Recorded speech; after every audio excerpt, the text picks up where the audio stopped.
ಮುಖ್ಯಾಂಶಗಳು. ವ್ಯಾಪಾರ. ಅಮೆರಿಕದ 25% ಟ್ಯಾರಿಫ್ ಎಚ್ಚರಿಕೆ. ವಿಜ್ಞಾನ. ಇಸ್ರೋ ನಾಸಾ ಉಪಗ್ರಹ ಮ್ಯಾನ್ಮಾರ್ ರಿಲೀಫ್. ರಾಜಕೀಯ. ಪಾದಯಾತ್ರೆ ಪಂಜಾಬ್ ಪ್ರಜೆ. ಆರ್ಥಿಕತೆ. ರುಬೇ ನೀತಿ ಎಂಎಫ್ ಕೆಡಪ್ ಗುರಿ. ಸಂಸ್ಕೃತಿ. ತುಳಸಿದಾಸ್ ಜಯಂತಿ ಪಂಚಾಂಗ ಮಾಹಿತಿ. ಮನರಂಜನೆ. ಕಿಂಗ್ಡಮ್ ಸಿನಿಮಾ ಬಿಡುಗಡೆ. Test cricket. ರಾಷ್ಟ್ರೀಯ ವ್ಯಾಪಾರ. ಟ್ರಂಪ್ನಿಂದ ಭಾರತದ ಮೇಲೆ 25% ಟ್ಯಾರಿಫ್ ಎಚ್ಚರಿಕೆ. ಮಾಜಿ ಅಮೆರಿಕ ಅಧ್ಯಕ್ಷ ಡೊನಾಲ್ಡ್ ಟ್ರಂಪ್ ಅವರು ಭಾರತದ ಉತ್ಪನ್ನಗಳ ಮೇಲೆ ಆಗಸ್ಟ್ 1ರಿಂದ 25% ಆಮದು ತೆರಿಗೆ ವಿಧಿಸುವ ಬಗ್ಗೆ ಘೋಷಣೆ ನೀಡಿದ್ದಾರೆ.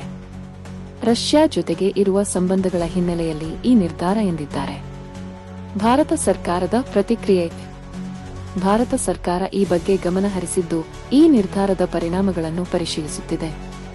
ಸಣ್ಣ ಉದ್ಯಮ ಮೆಸ್ಎಂ ರೈತರ ಹಿತವನ್ನು ಕಾಪಾಡುತ್ತೇವೆ ಎಂದು ಹೇಳಿದೆ. ಇಂಡಿಯಾ ವ್ಯಾಪಾರ ಒಪ್ಪಂದ.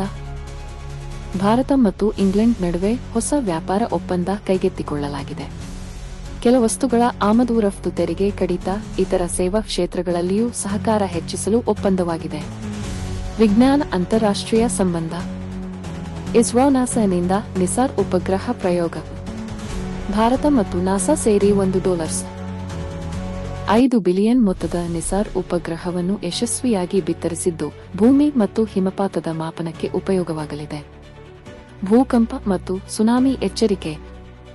8.8 ತೀವ್ರತೆಗೆ ರಷ್ಯಾ ಕ್ಯಾಮ್ಚಾಟ್ಕಾ ಸಮುದ್ರದ ಪ್ರದೇಶದಲ್ಲಿ ಭೂಕಂಪ ಸಂಭವಿಸಿದ್ದು ಹಲವೆಡೆ ಸುನಾಮಿ ಎಚ್ಚರಿಕೆ ನೀಡಲಾಗಿದೆ. ಆಪರೇಷನ್ ಬ್ರಹ್ಮಾನ. ಭಾರತದಿಂದ ಮೆಡಿಕಲ್ ಹಾಗೂ ಸೇನೆ ತಂಡಗಳನ್ನು ಮ್ಯಾನ್ಮಾರ್ಗೆ ಕಳಿಸಲಾಗಿದ್ದು ಭೂಕಂಪದ ಸಂತ್ರಸ್ತರಿಗೆ ನೆರವು ನೀಡಲಾಗುತ್ತಿದೆ. ಸಾವುಗಳ ಸಂಖ್ಯೆ 1,000ಕ್ಕೂ ಮೀರಿದೆ. ರಾಜಕೀಯ. ಜನಹಿತ ಪಾದಯಾತ್ರೆ ಆರಂಭ. ತೆಲಂಗಾಣದಲ್ಲಿ ಪಕ್ ಮೀಸಲಾತಿಗೆ ಬೆಂಬಲವಾಗಿ ಕಾಂಗ್ರೆಸ್ ಪಕ್ಷದವರು ಜನಹಿತ ಪಾದಯಾತ್ರೆ ಆರಂಭಿಸಿದ್ದು ಆಗಸ್ಟ್ 4ರವರೆಗೆ ನಡೆಯಲಿದೆ. ಉಧಮ್ ಸಿಂಗ್ ನೆನಪಿಗಾಗಿ ಪಂಜಾಬ್ ರಜೆ. ಜುಲೈ 31ರಂದು ಪಂಜಾಬ್ ಸರ್ಕಾರವು ಗೆಜೆಟೆಡ್ ರಜೆ ಘೋಷಿಸಿದ್ದು ಉಧಮ್ ಸಿಂಗ್ ಅವರ ಶಹೀದ್ ದಿನವನ್ನು ಆಚರಿಸಲಾಗುತ್ತಿದೆ. ಆರ್ಥಿಕ ನೀತಿಯಲ್ಲಿ ಸಮತೋಲ ಕಾಯ್ದುಕೊಳ್ಳಲು ₹50,000 ಕೋಟಿ ಮೊತ್ತದ ಅಂಶವನ್ನು ಆರ್ಬಿಐ ನಡೆಸುತ್ತಿದೆ. ಐಎಂಎಫ್ನಿಂದ ಭಾರತ ಗಿರಫ್ ತಿದ್ದುಪಡಿ. ಅಂತಾರಾಷ್ಟ್ರೀಯ ನಾಣ್ಯ ನಿಧಿ ಐಎಂಎಫ್ ಭಾರತಕ್ಕಾಗಿ 6.4% ವೃದ್ಧಿ ಗುರಿಯನ್ನು ಘೋಷಿಸಿದೆ. ಸಂಸ್ಕೃತಿ ಮತ್ತು ಪಂಚಾಂಗ. ತುಳಸಿದಾಸ್ ಜಯಂತಿ. ಇಂದು ತುಳಸಿದಾಸ್ ಜಯಂತಿ. ರಾಹುಕಾಲ ಮಧ್ಯಾಹ್ನ 1:30ರಿಂದ 3ರವರೆಗೆ. ತಿಥಿ ಶ್ರಾವಣ ಶುಕ್ಲ ಸಪ್ತಮಿ. ಮನರಂಜನೆ ಕ್ರಿಕೆಟ್. ಕಿಂಗ್ಡಮ್ ಸಿನಿಮಾ ಬಿಡುಗಡೆ.